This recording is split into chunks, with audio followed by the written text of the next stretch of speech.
Hi, everyone, and welcome to the show. This is episode number 112 of Pop Culturally Deprived, and today we're going to be talking about Grand Canyon on your It Doesn't Have to Make Sense podcast. I'm Mandi Kay. And I'm Matthew Vose. So we're back with Steve Martin, kind of. This is not really a Steve Martin film. This was a twofer. He then released another film about LA shortly after. Which movie was that? LA Story, which I think he wrote, but I don't know whether... I've never read anything about whether this was an impact on him writing that or if he just wanted to do Two Sides of the City. I think we'll talk about that later, but... Okay. Yeah, for someone who did not grow up in the city, this then became something for two major films for him. Okay, interesting. How come you've never watched Grand Canyon? I had actually never heard of it until you suggested it. Okay. Should I have heard of it? I don't know. Like, it is a good film, and I feel like it's a famous film for doing what it does, but it's not one that gets aired very often. Well, and to be fair, I was only 9 in 1991, so not the target audience for this movie. So Grand Canyon is a 1991 drama produced and directed by Lawrence Kasdan, who wrote it with his wife Meg. Its ensemble cast features Kevin Kline, Danny Glover, Steve Martin, Mary McDonnell, Mary Louise Parker, and Alfre Woodard. It was nominated for the Oscar for Best Original Screenplay and received generally favorable reviews, though it did poorly at the box office, taking in less than $41 million. Roger Ebert did give it 4 out of 4 stars, and he named it as 4th on his top 10 list for 1991.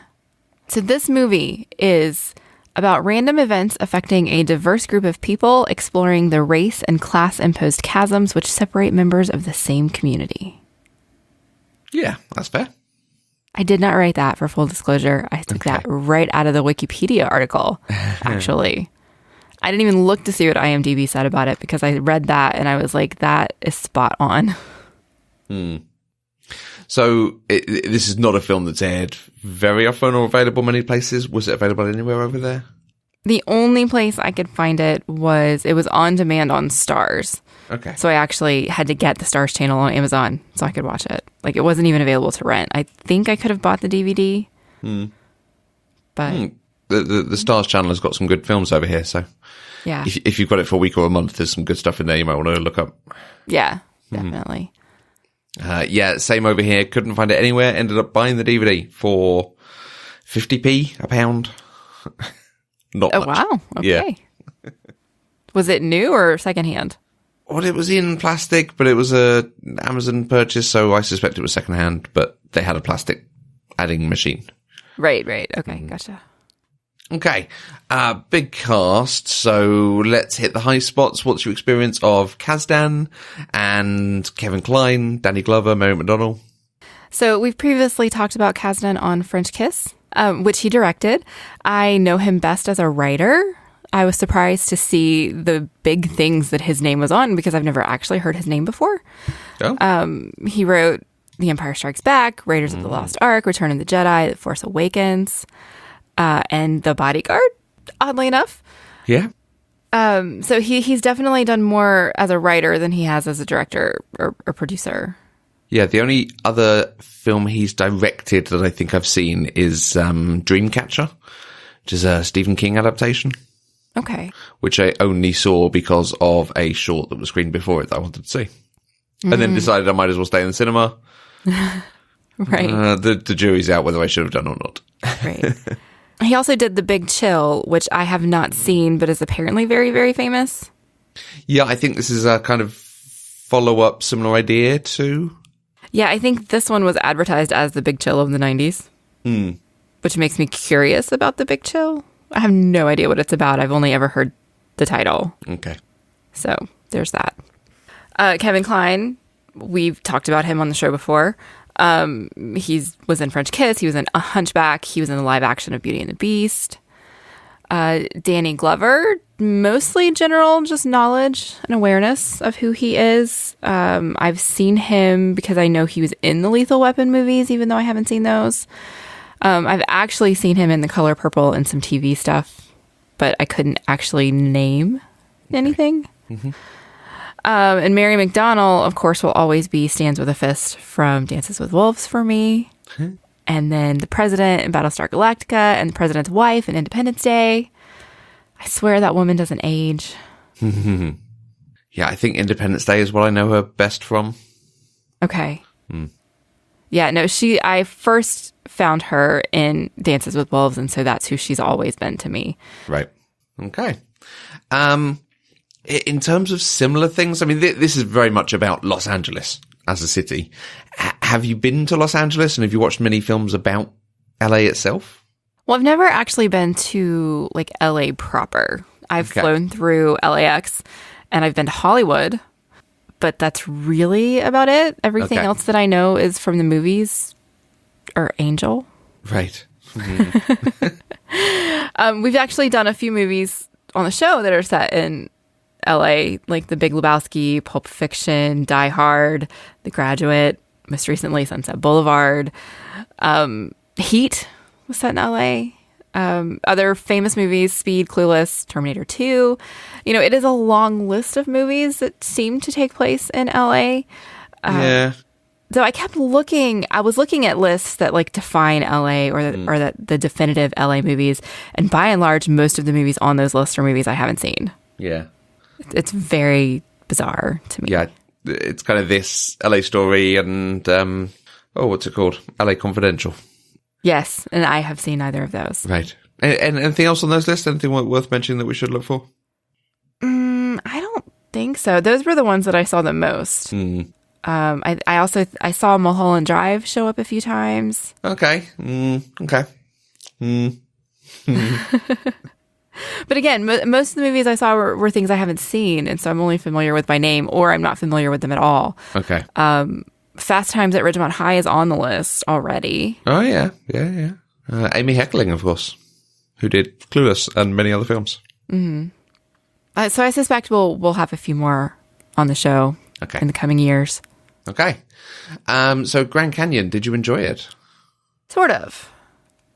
I expected to enjoy it very, very much. Okay. But it ended up being a think piece, and I wasn't expecting that.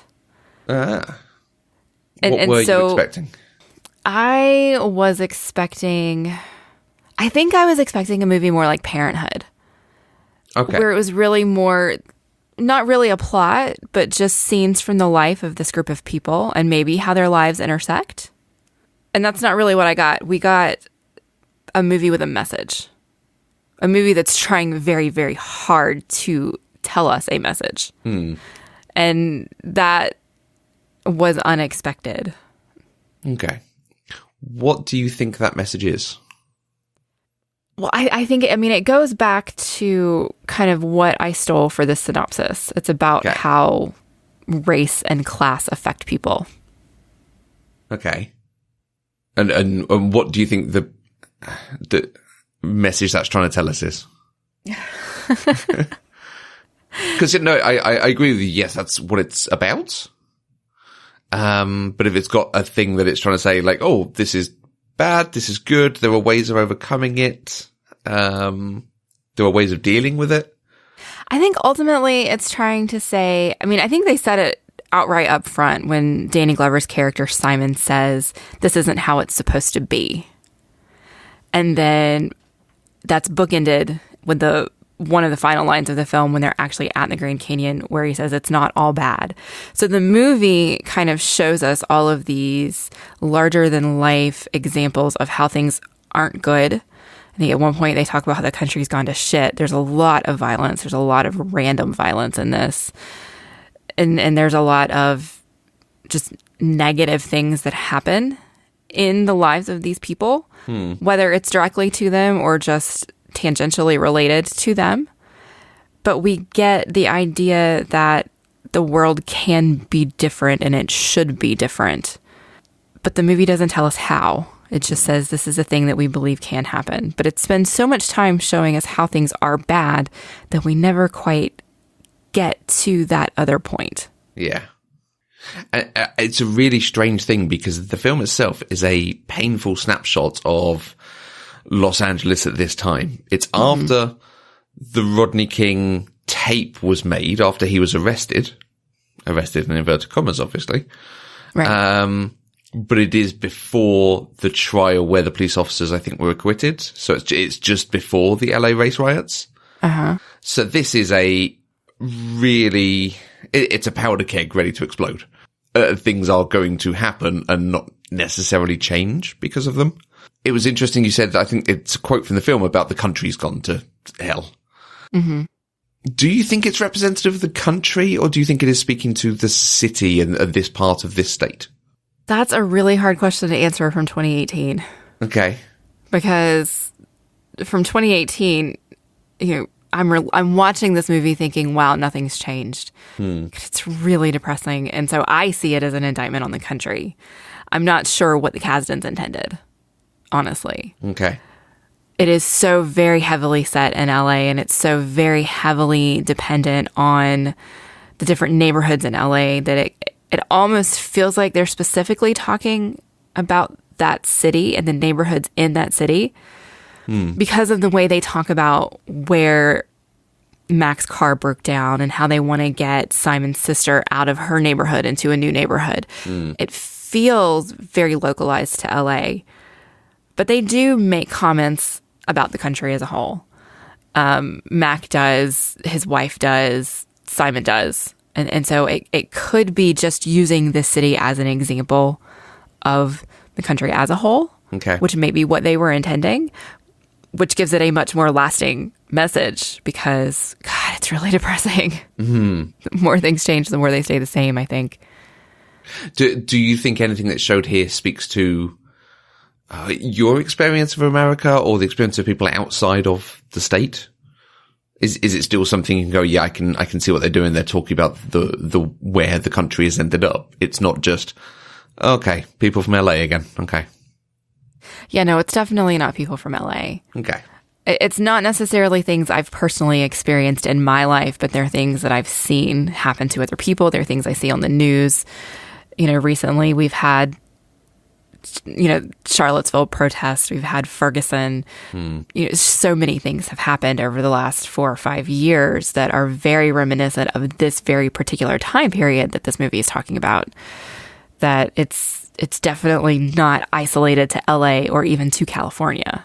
Right. Okay. So there's a line from Steve Martin's character. He says, "That's part of your problem. You haven't seen enough movies. All of life's riddles are answered in the movies." Which is a good philosophy. I think I've said before, movies are a good way of understanding the world, and stories are a good way of understanding yourself and how problems and things should be treated. This film, this movie in particular, does not really answer any of its own riddles. I think, like you were saying on top, it sets up that there's a message of things should be better, but it doesn't then give us anything further to take to that. Are the Kasdans, the people who wrote this, are they being obtuse in not answering it, or are they just trying to present life? Well, I don't think they're being obtuse. I think they're actually being way too artsy with this movie. I think there's something to be said in asking a question without giving an answer, because you want your audience to think about these things and you want the audience to come up with the answer. But I think this movie is so full of symbolism and big meaning, but I feel like it's done too overtly. I feel like I found myself focusing on how they mashed everything together and how they used all of these larger than life examples that I didn't actually get to experience the story that I was being told. Real life doesn't work like that. And so when you're telling a movie that's supposed to be a snapshot of life, it needs to be relatable. And this wasn't relatable. It was all just a little bit too much. It was too many things happening to too few people. Right. I think. And so to tell the story that they really wanted to tell, to ask the questions that they really wanted to ask, I felt like it needed a bit more subtlety than what we got. And so that's where I found myself struggling. That's why I'm straddling this line between liking it and not liking it, because I really like the idea. I like what they were trying to do. I just don't think the execution was done really well. Is there anything you think they could have done differently, better, changed, removed, that either might have made you like it or might have improved it in either direction? That's a tough question. I feel like it would mostly have needed to be done completely differently, but I'm not entirely sure how. Like, I can't come up with specifics. But things like finding an abandoned baby just left in the woods. And then, I'm not going to call the cops. I'm going to keep this baby. Happening at the same time as we've got the kid in the gang. Happening at the same time as Davis randomly just getting shot in the middle of a busy, crowded street because he wouldn't give the mugger his Rolex when he's offering up his car. Like, it was not believable at all. I don't know. That's where I found myself getting stuck is they were just too many big things happening. Okay. To the same group of people. Like, having Mac experience what he experienced when his car broke down within a few days of his wife finding an abandoned baby, within a few days of Davis getting shot on the street. You know, those things aren't going to happen to this group of people that close together. See, that's interesting because a number of the reviewers did pick up on, and I think there were comments about, actually it does feel realistic and it is giving a example of the situations of life in the city. So I think individually they are, but I think it was just too much too soon. Okay. I think that's where I got stuck. So are there any of the stories you would, if we're saying maybe there's a couple too many in there, is there anything you would have taken out? Anything you would have gone, okay, we can live without that and let's flesh out these other stories a bit more? So this movie actually got put on our list because we were talking about Steve Martin movies and Steve Martin is in it. But I think of all the characters that were in it, Steve Martin's character is the one that we could most do without. He's in it so little. He has very little screen time, very, very few lines overall. I mean, he does a fantastic job. I love watching this side of Steve Martin's acting, his work, because we don't see him do dramatic things very often, and he does it very well. But for the purposes of the story, it just seemed like it was another larger than life example of these chasms that they're trying to show us, but it didn't seem to have much actual depth to me. They kind of just wanted an opportunity to weave in another Grand Canyon allegory. They used him to do that. But overall, I think they could have cut everything, all of his scenes, made the movie 20 minutes shorter, and we still would have gotten the same messages. Okay. And the same thing with Roberto going to camp. Like, I don't know that we needed the scene of him comforting the child. It was a nice scene. Don't get me wrong. It was very sweet. It was wonderful to see that this 15-year-old boy has such compassion and kindness in him. It's great, but it had no bearing on the overall story. Yeah, that's definitely the one I have taken out. I think it works better with the idea of he's just gone now. And so she has, one of the views is that she has this hole in her life that she wants to fill by having another baby. Another one is that it's not necessarily another baby that she wants to find a thing, but she does find a baby. So right. That's what she sort of gloms onto. Yeah. Yeah, and I mean, I understand that they were using him going to camp and meeting the girl as just another stepping stone where they're showing us that he is growing up. He's going to be leaving home, which is causing these issues for her. But like you say, it could have been done just by having him leave and not even be part of the story. Yeah. And so again, that probably would have cut another 10 minutes out of this movie. This movie was very long. It was not. It was like 2 hours and 15 minutes. It's very long for a movie from 1991. Okay. I'm torn over whether you could just lift out Steve Martin's character. I think it would be interesting to see a movie about living in Los Angeles with no one related to the entertainment industry. But at the same time, it's such a big facet of that area of the country that it would almost scream of, well, no, they'd know someone, or you could have someone. And I think because they're trying to show kind of blue collar worker, white collar worker, and the 1%, you know, someone who is clearly very successful, very rich, and thinks he's the boss of everyone. Maybe. I think I would have appreciated his character more if they hadn't been so in your face with the violence stuff with him.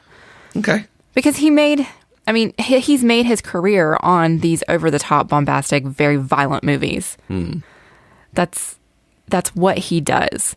And so then he has this random act of violence happen to him. And then all of a sudden he's seen the light. He's changing his ways. He's going to not do violence anymore is what he says. He wants to devote his life to other things because it's senseless.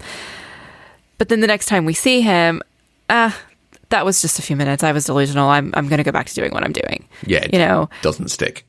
It doesn't stick. It doesn't change. And so for a movie that's trying to give us a message about violence in the world, using such a specific violent example and being so explicit about how it doesn't change, just felt a little bit too much spoon-feedy. Like they didn't trust the audience to get the message, so we're going to give you this example of what we're trying to say. Okay. And I just don't feel like it was necessary. Right, okay. Could you have done any of that better, differently? Is it just it needs to come out because we have the threat of violence to Kevin Kline early on? I think between the threat of violence that we had to Kevin Kline early on, the violence, quote unquote violence, because it's not actually violence, but finding an abandoned child can be considered an act of violence, I think.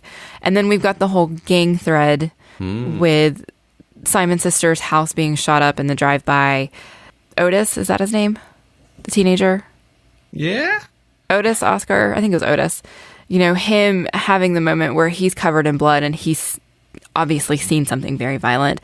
I think all of those things are enough. I don't think that we need this specific, because it's still, by using Steve Martin's character and his job, they're being explicit with the violence, but it's still sugar-coated because, yeah, okay, he got shot, which is an actual random act of violence, but by using his experience with violence in the movies, deciding he's not going to pursue that anymore and then changing his mind, it's sugar-coating it because that's still violence in the movies. Mm-hmm. And the movie itself is trying to tell us a message about violence in the world. And so they're giving us this example that's just very sugar-coated and still very rooted in fantasy, that I feel like it's just unnecessary and it just takes the message over the top. Yeah, you've made me wonder, is that why the violence, the one real genuine bit of violence we get in the film is directed against him? They're showing, like they're showing these kind of three classes. And if you didn't have that, there'd be a sense of, the poor and the middle class, they're the people who have violence against them and who get robbed and get held up. But actually it happens to everyone. And in some ways he's the one who has it worse because he has the possessions. If you didn't show that, it would just be about the misery of people who don't have money and don't have the flash cars.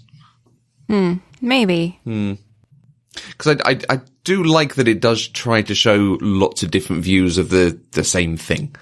All the different angles of it and how no one is necessarily happy, content. Everyone's looking for a bit of change. You could argue Danny Glover is the closest to it. Mm-hmm. He has a bit of a kind of, mentor role or something going on with it. He's so happy with his lot, which is okay, but he's then trying to help everyone else through it as well. His work is never done. I particularly love his whole bit with the guys at the beginning who are possibly going to mug Kevin Kline. And the culmination of that, where the guy asked him, are you showing me respect because I have a gun or because of me? And he says, look, if you didn't have the gun, we wouldn't have this conversation. And that is just pure honesty. And it's a very, very good way of dealing with it, but it does then speak to, and the only answer you can give is the answer the guy says is, that's why I carry a gun. Right. Which is not a defense of guns. It's not a positive message about them, but it is a very honest way of talking about the situation with guns and gun violence. Right. Let's talk a bit on Kevin Kline himself, on Mac, I think was the character. Yes. I think the film does a lot of work to make him come across in a certain way. What were your feelings about Mac? Generally, I liked him. Mm-hmm. Cheating on his wife aside, because that... I hated that thread. I hated it. But in general, he's a generally good guy who wants to do good things. You know, he asks the right questions. I like that they brought up when, you know, he goes back to Simon and he takes him out to breakfast, and then he's telling him about the drive-by, and Mac immediately says, well, I know somebody who has apartments for rent in this other neighborhood. I can talk to them. And my immediate thought was, oh God, white savior. But they very explicitly call it out. Mac turns around and asks Simon, why did you not want to do this? Is it what I'm thinking? Is it something else? And, you know, he specifically says, well, I was thinking it's because I'm the white guy. It's the white thing. And I really liked that they called that out, that it wasn't like the movie itself wasn't making a character who was a white savior. They made a character who genuinely cares about people and wants to help, regardless of who those people are. And I think that's why I liked him. You know, you saw him rushing to help his neighbor after the earthquake when he collapsed. You know, you see him trying to help Simon because Simon helped him and he wants to pay that back. You see him teaching his kid how to drive in a very calm and collected way. You know, everything that he does seems to be because he wants the world to be better.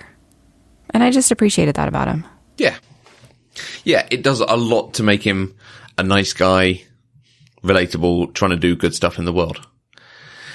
Is it trying to make a comment? And this is a 1991 film, so it's probably not. It's probably just showing what guys are like, in inverted commas. The fact that the opening of the film is he's got floor seats to watch Magic Johnson with the Lakers, I want to say. Yes, it's the Lakers. With the basketball sports team. So I make that joke as though I'm not into sports at all. No, he's floor seats watching Magic Johnson, but he's not watching Magic Johnson. He's watching all the pretty girls in the crowd. And then we find out he's cheating his wife. We see him having dreams about the secretary, which I suspect is just an excuse for them to get Mary Louise Parker topless. Yes. And then him trying to be a nice person so that it's not his fault that she's fallen for him and is having to leave her job. And she's the one who suffers as a consequence of this. Is it trying to make a comment on the way men treat women or the way he is? Or is it just this is a thing and we want to put some pretty women in our film? I feel like if they were trying to make a comment about it, they would have indicted him more, and they didn't. Okay. He still comes out of it as a good guy. To the point where I wish that Mary Louise Parker's character wasn't even in it. Okay. Because it doesn't add to the story. It muddies the story. It muddies his character in a way that it doesn't need to be muddied. Because he either needs to be somebody who is terrible to women, and they need to make a statement on what that means, or that he just needs to be himself. And I think they're just trying to show him this is just a man. This is what he does. And from the 90s, I think, you know, going to a basketball game to watch Pretty Women is probably, from the perspective of a film, okay. It's very male gazy, but that was okay in 1991. I wish they had just taken her character out. I don't think it needs to be there. We could have found another way to have Jane in the story to introduce Jane to Simon. Okay. I don't know how. I mean, she could have just been a secretary who he wasn't sleeping with, you know, just somebody that we see in his life. Yeah, and is it supposed to lead into the feeling of he and Mary McDonnell aren't necessarily right together or aren't going to stay together, but ultimately they do and he's happy with the baby? Again, it's another plot line that we don't fulfill, we don't follow through. We just see another resolution to it a short period later. Right. But coupled with Steve Martin, it does, I like you saying it muddies the waters. Yeah, absolutely. These characters are not necessarily clear water. And it's almost problematic as well that it's the, you know, working Joe who drives a tow truck and rescues him and is then good and then teaches him some of the meaning of life and takes him out to the Grand Canyon. That's a very pompous way to set the character in the story. That he's the one who has no problems and is all happy and on top of things. Yeah. I mean, they tried to give him problems because he has a deaf daughter. Oh no, it's so terrible to have a deaf daughter. Who we don't see, do we? No, we never see. We see pictures of her. I mean, clearly he has a good relationship with her, but I think that they did that to show that his life isn't perfect. Yeah. But she's not named. No, she's not seen on screen. Okay. Finally, let's get into his sister's family a bit more. So that's the one that speaks to the gang experience in Los Angeles, which, I think neither you or I really can speak to. Exactly. But it's particularly coupled with all the interstitial shots you get throughout the film. Absolutely constantly, one scene to another, a shot of a helicopter flying over the city, or sirens or something. And I'm sure I read something when I watched this ages ago about how they wanted to have all this in there to show that there was always something going on. There was always a siren. There was always some sort of accident or bad thing happening. And it feels very much edited together in the same way as like MASH or Apocalypse Now or Platoon. Just this constant, there is a war going on. Mm-hmm. But they're just doing it with police and traffic and other helicopters. But in this very much the same style. Come on. What do I have to say about this? I like what they were trying to do. I don't like how they did it. Okay. Again, it's too explicit. It's too in your face. It's too much. It's like, hey, we're going to keep showing you this shot of a helicopter because we need you to know that it means something. And it could have been done so much subtler than it was. Like, if they had just had helicopters in the background instead of focusing on the helicopters, it would have been more impactful, I think, to me. Because when watching it, I was mostly just distracted. Why are there so many helicopters? I don't understand. Like, what do they have to do with anything? Because they didn't have to do with anything. It was literally just, we're going to cut from a shot of Mary McDonnell to a shot of a helicopter, and then we're going to go back to somebody else. Like, it's not even a helicopter in the same scene. It's just the helicopter gets to be by itself. Yeah. And so I feel like it was...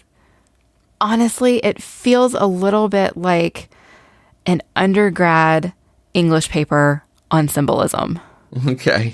Is really what this movie feels like. It's they took every possible thing they could possibly think of to symbolize the messages that they were trying to get across, and they just shoved them all in together in this one script instead of trying to weave them together in a way that actually makes sense. And I feel like I would have enjoyed it so much more if it hadn't been so in your face. Okay. I think that's what I keep coming back to is right. I just feel like they were just shoving so much down my throat with, we got to make sure that you get that we're talking about LA as a war zone. So here's a helicopter, here's a siren, here's some gun violence. But at the same time, it's intended to be a relatable day in the life of these characters. Right. And you can't have both of those at the same time. I wonder if some of this is, again, coming to it so many years later. Again, just looking at the critics of the time, speaking very much to, it really does show some of the, considers the ever-widening chasms that divide us. And Roger Ebert himself had a comment of, in a time when our cities are wounded. There was a real feeling of this is showing some of the darkness and difficulty that's going on. And it is part of it also because you've got people like Danny Glover and Steve Martin in it. You need to be a little bit more overt about what you're showing because you might draw in a different crowd who would watch this because of the star power, but not necessarily look for symbolism and not really consider it. So you have to be a bit more obvious with, hey, by the way, this is what I'm showing you. You're much more generous than I am. No, I mean, you may be right. Absolutely, that it was probably done very intentionally for reasons, and they're just reasons that coming at it today from my particular perspective, I don't understand. Right. And perhaps if I had been this age in 1991 and seen it then, I would. I don't know. Yeah, I'd love to try and find out what was anything written about this a year or two later in Los Angeles and what it showed and what it was speaking to. Did it seem almost prophetic in the way it shows a very violent, very dangerous city? Possibly. I don't know. I don't know. I think we should stop taking it apart. We've probably picked it apart enough. Was there anything in this? So you're on the fence about whether you enjoyed it or not. What is on the side of the fence that made you enjoy it? So there was a line up front, pretty close to the beginning, when Mac takes Simon to breakfast and they're having this whole conversation before they leave. And they're talking about whether or not you get involved with other people's lives. And this is part of that whole white savior conversation. You know, how do you help people? Do you get involved? That sort of thing. And Mac has a line where he says, you don't want to fuck with things you shouldn't, but you don't always want to turn away either. And I love that line. I think it's an interesting line because this is something that we've talked about even recently in my house, is if you see something happening to someone, would you get involved? And, oh gosh, this came up.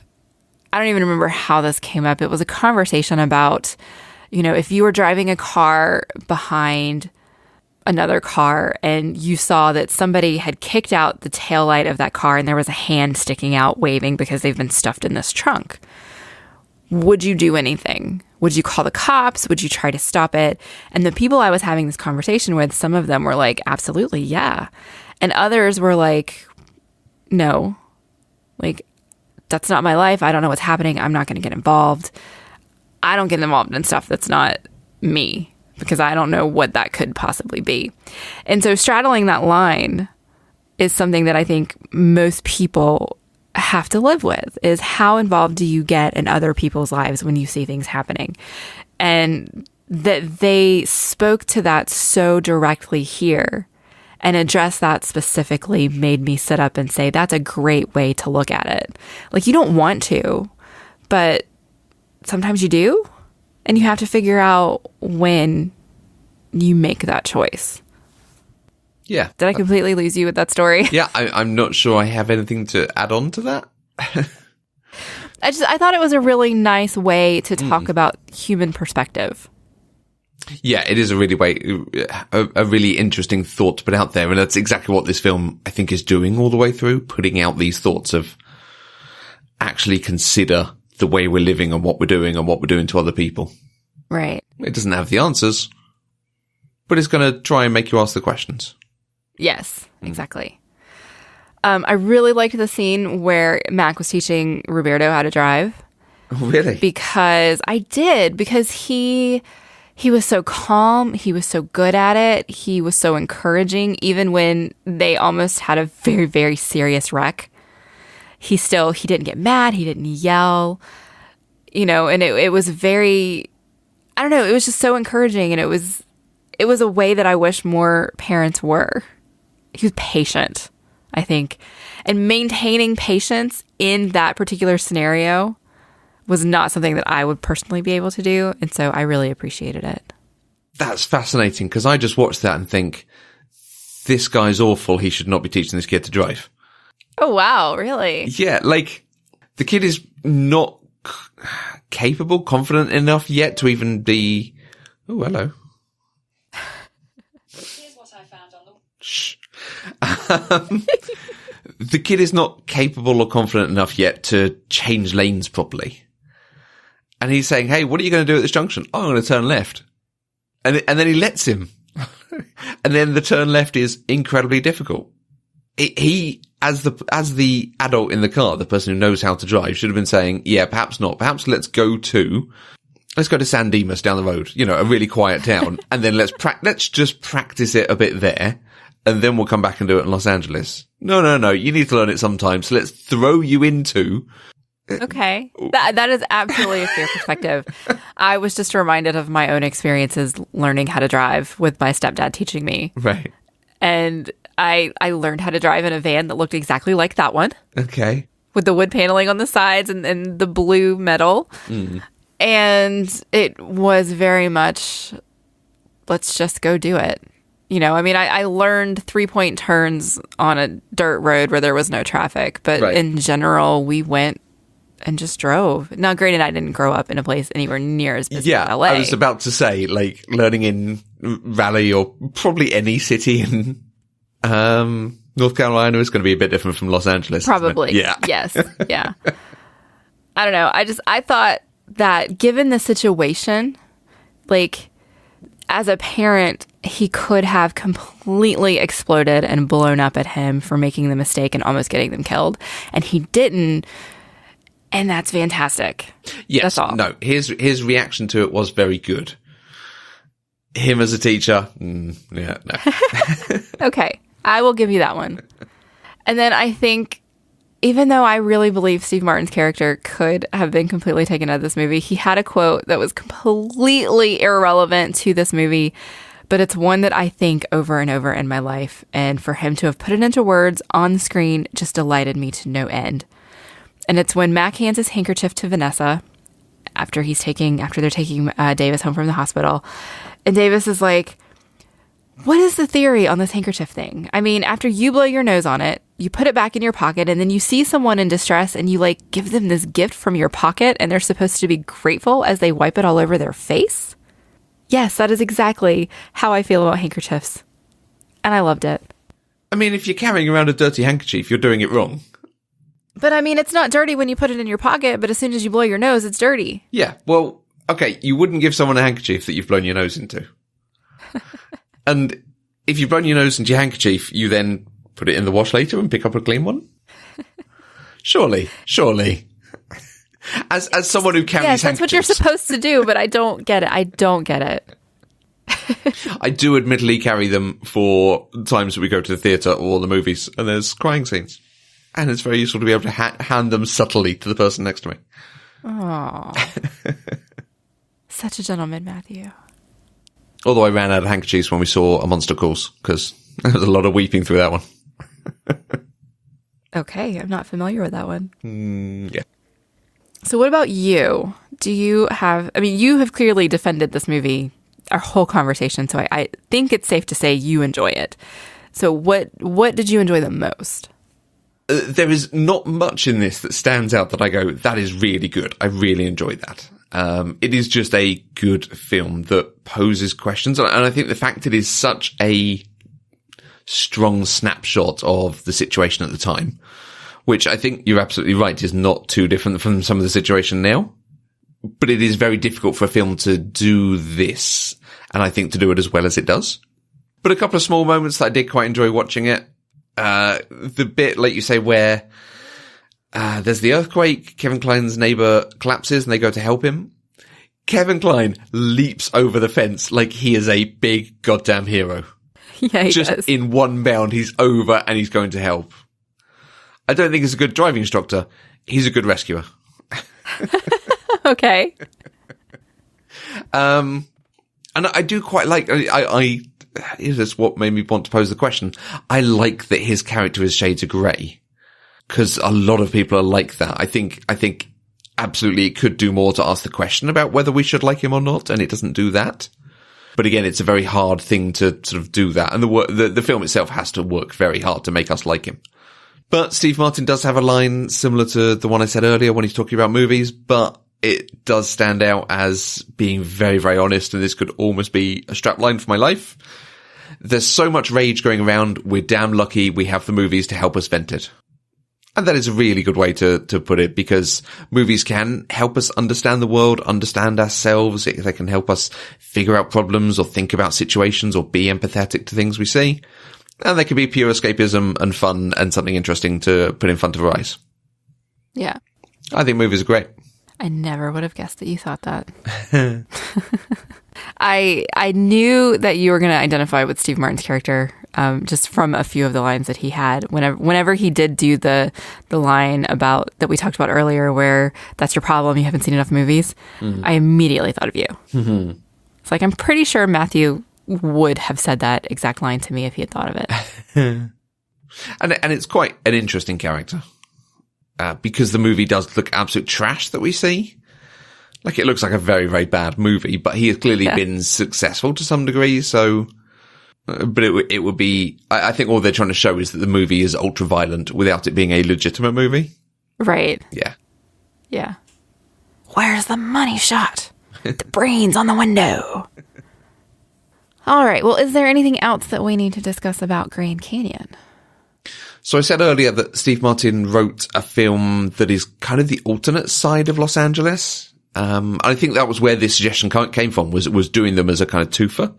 So one is a very gritty, real side of the city. One is the abstracted entertainment industry side of it and the ridiculous restaurants and cars and all this sort of thing. Do you think you could watch a silly version of Los Angeles at this time, also knowing that the city is like what we've just seen in Grand Canyon? Oh, sure. Absolutely. Okay. Do you want to? Sure. Okay. I mean, especially that one came up in many of the definitive LA movie lists that I looked at. So I'd be curious. Okay. And I like Steve Martin. So if Steve Martin's involved, I have no doubt that I would enjoy it, or at least not hate it. That is, I think, the one film he wrote that is not based on anything else that he didn't write with anyone else, I think. Okay. Is LA Story? Interesting. Okay, so we will keep it on the list. Yes. And try to return to that at some point. Yep. Cool.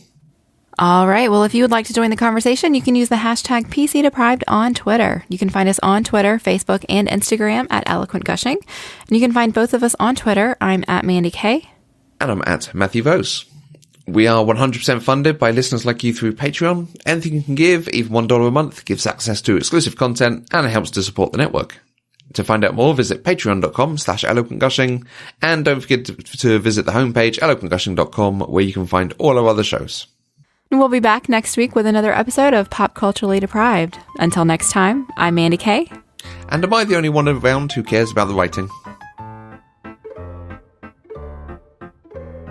Pop Culturally Deprived is an Eloquent Gushing production. For more information, please visit eloquentgushing.com.